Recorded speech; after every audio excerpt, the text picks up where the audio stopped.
Hi friends, welcome back to my YouTube channel. Friends, ಇದು ನನ್ನ weight loss ಜರ್ನಿಯ day 12 ಆಗಿರುತ್ತೆ. ಮತ್ತು ಫ್ರೆಂಡ್ಸ್, ಡೇ 12ನ ಯಾವ ರೀತಿ ಕಂಪ್ಲೀಟ್ ಮಾಡಿಕೊಂಡೆ, ಅದ್ರ ಜೊತೆಗೆ ಸುಮಾರಷ್ಟು ವಿಚಾರಗಳನ್ನ ಕಮೆಂಟ್ ಮುಖಾಂತರ ಕೇಳಿದ್ದೀರಾ, ಅಂದರೆ ಕೆಲವೊಂದು ಡೌಟ್ಗಳನ್ನ ಕೇಳಿದ್ದೀರಾ. ಅದನ್ನು ನನ್ನ ವಿಡಿಯೋದಲ್ಲಿ ಒಂದೊಂದೇ ಕ್ಲಿಯರ್ ಮಾಡೋಣ ಅಂತ ಅಂದ್ಕೊಂಡಿದ್ದೀನಿ. ಹಾಗಾಗಿ ಮೊದಲಿಗೆ ನಾನು ವೆಯ್ಟ್ ಸ್ಟ್ರಕ್ ಆಗುತ್ತೆ, ಅದ್ರ ಬಗ್ಗೆ ತಿಳಿಸಿ ಅಂತಲೂ ಕೂಡ ಕೇಳಿದ್ದೀರಾ. ಆ ವಿಚಾರವಾಗಿ ನಾನು ಈ ಹಿಂದೆ ಒಂದು ವಿಡಿಯೋನು ಮಾಡಿ ನಿಮ್ಮ ಜೊತೆ ಶೇರ್ ಮಾಡ್ಕೊಂಡಿದ್ದೀನಿ. ಬಟ್ ಹೊಸ ಸಬ್ಸ್ಕ್ರೈಬರ್ ಕೂಡ ಇರ್ತಾರೆ, ಅವರಿಗೂ ಕೂಡ ಯೂಸ್ ಆಗಲಿ ಅಂತೇಳಿ ಮತ್ತೊಂದು ಸಲ ಆ ವಿಚಾರವಾಗಿ ನಾನಿಲ್ಲಿ ತಿಳಿಸ್ತೀನಿ ಫ್ರೆಂಡ್ಸ್. ಇನ್ನು ವಾಕ್ ಮುಗಿಸ್ಕೊಂಡು ಬಂದು ಡಿಟಾಕ್ಸ್ ಡ್ರಿಂಕ್ನ ಕುಡಿದು ಎಂದಿನಂತೆ ಎಕ್ಸಸೈಸ್ನ ಮಾಡಿಕೊಂಡೆ. ಇವತ್ತು ಎಕ್ಸಸೈಸ್ ವೀಡಿಯೋಸ್ನ ಮಾಡಿಕೊಳ್ಳಿಲ್ಲ, ಪ್ರತಿನಿತ್ಯ ಅದೇ ಎಕ್ಸಸೈಸ್ ಅಲ್ವಾ, ಹಾಗಾಗಿ ಡಿಫ್ರೆಂಟಾಗಿ ಮಾಡಿದಂಥ ಟೈಮಲ್ಲಿ ವೀಡಿಯೋಸ್ನ ಮಾಡ್ಕೊಳ್ಳೋಣ ಅಂತೇಳಿ ಸರಿ ಅಂದ್ಬಿಟ್ಟು ಸುಮ್ಮನೆ ಆದೆ. ಅದಾದ ನಂತರ ಇವತ್ತು ಹುಣ್ಮೆ ಆಗಿರೋದ್ರಿಂದ ವಾರ, ಮನೆ ಕ್ಲೀನಿಂಗು, ಪೂಜೆ ಇದೆಲ್ಲ ಇತ್ತು. ಹಾಗಾಗಿ ಸ್ವಲ್ಪ ಜಾಸ್ತಿ ವೀಡಿಯೋಸ್ ಏನೂ ತೊಗೊಳೋದಕ್ಕೆ ಹೋಗಲಿಲ್ಲ. ಫಟ ಅಂತ ನನ್ನ ಕೆಲಸಗಳನ್ನ ಮುಗಿಸ್ಕೋಬೇಕಾಗಿತ್ತು. ಮತ್ತು ಇವತ್ತು ಸ್ವಲ್ಪ ಬ್ಯಾಂಕಿಗೆ ಹೋಗೋದಿತ್ತು, ಹಾಗಾಗಿ ಅಷ್ಟಾಗಿ ನಾನು ವೀಡಿಯೋಸ್ ಯಾವುದನ್ನೂ ಮಾಡ್ಕೊಳ್ಳಿಲ್ಲ. ಇನ್ನು ಬೆಳಗಿನ ತಿಂಡಿಗೆ ಮೆಂತ್ಯ ನೀರನ್ನ ಕುಡಿದು ಅದಾದ ನಂತರ ವಾಟರ್ ಮಿನಲ್ಲು ಮತ್ತು ಪಪಾಯ ಮಾತ್ರ ತೊಗೊಳ್ತಾ ಇದ್ದೀನಿ. ಸ್ವೀಟ್ ಕ್ರೇವಿಂಗ್ ಏನಾರು ಇತ್ತು ಅಂದಾಗ ಈ ರೀತಿ ಹಣ್ಣುಗಳನ್ನ ತಿಂತು ನ್ಯಾಚುರಲ್ ಶುಗರ್ ಇರ್ತಕ್ಕಂಥ, ಅಂದರೆ ನ್ಯಾಚುರಲ್ ಸ್ವೀಟ್ಸ್ ಇರ್ತಕ್ಕಂಥ ಹಣ್ಣುಗಳನ್ನ ತಿಂತು ಅಂದರೆ ಶುಗರ್ ಕ್ರೇವಿಂಗ್ ಅನ್ನೋದು ಕಡಿಮೆ ಆಗುತ್ತೆ. ಹಾಗಾಗಿ ನಾನಿಲ್ಲಿ ತಿಂಡಿಗೆ ಒಂದು ವಾಟರ್ ಮಿನಲ್ನ ತೊಗೋತಾ ಇದ್ದೀನಿ. ಅದೇ ವೆಯ್ಟ್ ಸ್ಟ್ರಕ್ ಆದಾಗ ಏನು ಮಾಡಬೇಕು ಅಂತ.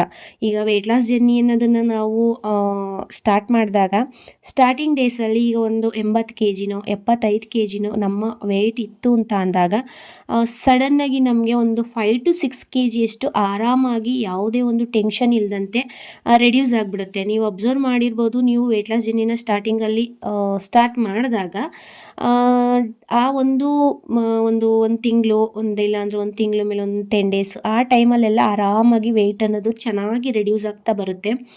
ಒಂದು ಟೈಮಲ್ಲಿ ಹೋಗಿ ಸ್ಟ್ರಕ್ ಆಗಿಬಿಡುತ್ತೆ. ಆ ಒಂದು 6-7 kg ವೆಯ್ಟ್ ರೆಡ್ಯೂಸ್ ಆದಮೇಲೆ ಸ್ಟ್ರಕ್ ಆಗಿಬಿಡುತ್ತೆ. ಹೆಂಗೆ ಟ್ರೈ ಮಾಡಿದ್ರೂ ಕೂಡ ನಮಗೆ ಒಂದು ವೆಯ್ಟ್ ರೆಡ್ಯೂಸ್ ಆಗುವಂಥದ್ದು, ನಮ್ಮ ವೇಯಿಂಗ್ ಸ್ಕೇಲಲ್ಲಿ ನಮ್ಮ ತೂಕ ಕಡಿಮೆ ತೋರಿಸ್ತಕ್ಕಂಥದ್ದು ಆಗ್ತಿರಲ್ಲ. ಆ ಟೈಮಲ್ಲಿ ತುಂಬಾ ಬೇಜಾರಾಗುತ್ತೆ ನಮಗೆ. ನನಗೂ ಕೂಡ ಈ ಒಂದು ಅನುಭವ ಆಗಿದ್ದುಂಟು. ಆ ಟೈಮಲ್ಲಿ ನಮಗೆ ಸ್ವಲ್ಪ ಬೇಜಾರಾಗುತ್ತೆ, ಸ್ಟಾಪ್ ಮಾಡಿಬಿಡೋಣ ವೆಯ್ಟ್ ಲಾಸ್ ಜರ್ನಿನ ಅಂತಲೂ ಕೂಡ ಅನಿಸುತ್ತೆ.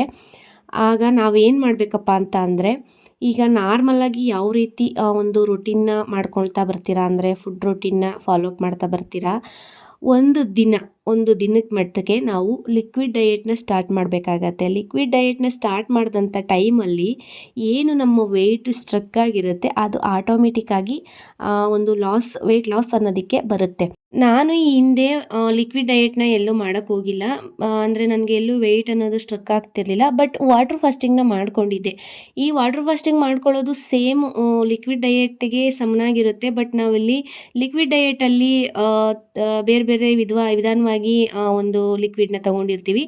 ಬಟ್ ವಾಟರ್ ಫಾಸ್ಟಿಂಗಲ್ಲಿ ಬರೀ ನೀರನ್ನೇ ಕುಡಿದು ಒಂದು ಲೋ ಕ್ಯಾಲೋರಿ, ಯಾವುದೇ ರೀತಿಯ ಕ್ಯಾಲೋರಿ ಇಲ್ದಿರ್ತಕ್ಕಂಥ ಫುಡ್ಡನ್ನು ತಗೊಂಡು ವಾಟರ್ ಫಾಸ್ಟಿಂಗ್ನ ಮಾಡ್ಕೊಂಡಿದ್ದೆ. ಹಾಗಾಗಿ ನನಗೆ ಅಷ್ಟೇನು ಸ್ಟ್ರಕ್ ಆಗ್ತಿರ್ಲಿಲ್ಲ. ಆ ವಾಟರ್ ಫಾಸ್ಟಿಂಗ್ ಬಗ್ಗೆ, ಲಿಕ್ವಿಡ್ ಡಯೆಟ್ ಬಗ್ಗೆ ನಾನು ನೆಕ್ಸ್ಟ್ ವಿಡಿಯೋಗಳಲ್ಲಿ ತಿಳಿಸ್ತೀನಿ.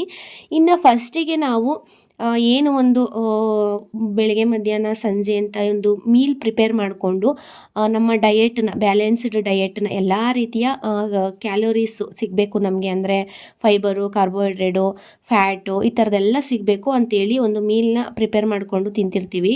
ಅದ್ರ ಜೊತೆಗೆ ನಮ್ಮ ಆ್ಯಕ್ಟಿವಿಟಿನೂ ಕೂಡ ಇನ್ಕ್ರೀಸ್ ಮಾಡ್ಕೊಳ್ತಾ ಬರಬೇಕು. ಸ್ಟಾರ್ಟಿಂಗ್ ಡೇಸಲ್ಲಿ ಸ್ವಲ್ಪ ಇತ್ತು ಅಂದ್ರೂ ಸ್ಟೆಪ್ ಬೈ ಸ್ಟೆಪ್ಪು 10 minutes, ಒಂದು 15 minutes ವಾಕ್ ಆಗಿರ್ಬೋದು, ಎಕ್ಸಸೈಸ್ ಆಗಿರ್ಬೋದು, ಇನ್ಕ್ರೀಸ್ ಮಾಡ್ಕೊಳ್ತಾ ಬರಬೇಕು. ಅದಕ್ಕಾಗಿ ಆ ಥರ ಇನ್ಕ್ರೀಸ್ ಮಾಡ್ಕೊಳ್ಳೋದ್ರ ಜೊತೆಗೆ ಇನ್ಕ್ರೀಸ್ ಮಾಡಿಕೊಂಡ್ರೂ ನಮಗೆ ವೆಯ್ಟ್ ಅನ್ನೋದು ರೆಡ್ಯೂಸ್ ಆಗ್ತಿಲ್ಲ, ಸ್ಟ್ರಕ್ ಆಗಿದೆ ಅಂತ ಅಂದಾಗ ವಾರದಲ್ಲಿ ಒಂದು ದಿನ ಲಿಕ್ವಿಡ್ ಡಯೆಟ್ ಮಾಡ್ಕೋಬೇಕಾಗತ್ತೆ. ಈ ಲಿಕ್ವಿಡ್ ಡಯೆಟ್ನ ಮಾಡ್ಕೊಳ್ಳೋದ್ರಿಂದ ತೀರಾ ಲೋ ಕ್ಯಾಲೋರಿ ಫುಡ್ಡನ್ನು ನಮ್ಮ ಬಾಡಿಗೆ ಕೊಡೋದ್ರಿಂದ ಆಟೋಮೆಟಿಕ್ಕಾಗಿ ವೆಯ್ಟ್ ಅನ್ನೋದು ಸ್ಟ್ರಕ್ ಆಗಿರ್ತಕ್ಕಂಥದ್ದು ಕರೆಕ್ಟಾಗಿ ಬ್ಯಾಲೆನ್ಸ್ ಆಗತ್ತೆ.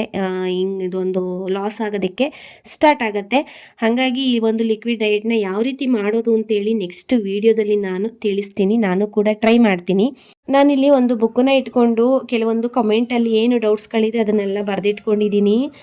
ಏನಕ್ಕಂತ ಅಂದರೆ ನೆನಪಿನ ಶಕ್ತಿ ತುಂಬಾ ಏನಿಲ್ಲ ನನಗೆ, ಸ್ವಲ್ಪ ಕಡಿಮೆನೇ, ಹಾಗಾಗಿ ಮರೆತು ಬಿಡ್ತೀನಿ ಅಂತೇಳಿ. ತುಂಬಾನೇ ತಲೆನೋವು ಬರ್ತಿತ್ತು. ಹಾಗಾಗಿ ಸ್ವಲ್ಪ ಕಾಫಿ ಮಾಡ್ಕೊಂಡು ಕುಡಿಯೋಣ ಅಂತೇಳಿ ಗ್ರೀನ್ ಟೀ ಮಾಡೋ ಪ್ಲಾನ್ ಇತ್ತು. ಬಟ್ ಕಾಫಿ ಮಾಡಿಕೊಂಡು ಕುಡಿಯೋಣ ಅಂತೇಳಿ ನಾನು ನನ್ನ ಹಸ್ಬೆಂಡ್ ಇಬ್ಬರು ಕಾಫಿನ ತಗೋತಾ ಇದ್ದೀವಿ. ಒಂದು ಕಾಫಿನ ತಗೊಳ್ತು ಅಂತ ಅಂದರೆ ಒಂದು ಗ್ಲಾಸ್ ಕಾಫಿನ ತಗೊಳ್ತು ಅಂತ ಅಂದರೆ ಒಂದು ತಟ್ಟೆ ಅನ್ನ ತಿಂದಂಗೆ ಸಮ. ನಾನಿವತ್ತು ಒಂದು ತಟ್ಟೆ ಅನ್ನ ತಿಂದಿದ್ದೀನಿ ಅಂತ ಸ್ವಲ್ಪ ಫೀಲ್ ಮಾಡಿಕೊಂಡು, ಇನ್ನು ನೈಟ್ ಊಟಕ್ಕೆ ನಾನಿಲ್ಲಿ ಒಂದು ಚಪಾತಿ ಅದ್ರ ಜೊತೆಗೆ ಬೆಂಡೆಕಾಯಿ ಪಲ್ಯ ಸ್ವಲ್ಪನ ತಿಂದು, ಮತ್ತು ಫ್ರೆಂಡ್ಸ್ ನನ್ನ ಡೈಲಿ ರೊಟೀನ್ನ ನಾನು ಈ ರೀತಿ ಕಂಪ್ಲೀಟ್ ಮಾಡಿಕೊಂಡೆ. ಇನ್ನು ನಾಳಿನ ವೀಡಿಯೋದಲ್ಲಿ ಲಿಕ್ವಿಡ್ ಡಯಟ್ನ ಯಾವ ರೀತಿ ಮಾಡೋದು ಅಂತ ನಾನು ಕಂಪ್ಲೀಟಾಗಿ ತಿಳಿಸ್ಕೊಡ್ತೀನಿ. ಇನ್ನು ನೆಕ್ಸ್ಟ್ ವೀಡಿಯೋದಲ್ಲಿ ಸಿಗೋಣ ಫ್ರೆಂಡ್ಸ್. ಅಲ್ಲಿವರೆಗೂ ಬಾಯ್.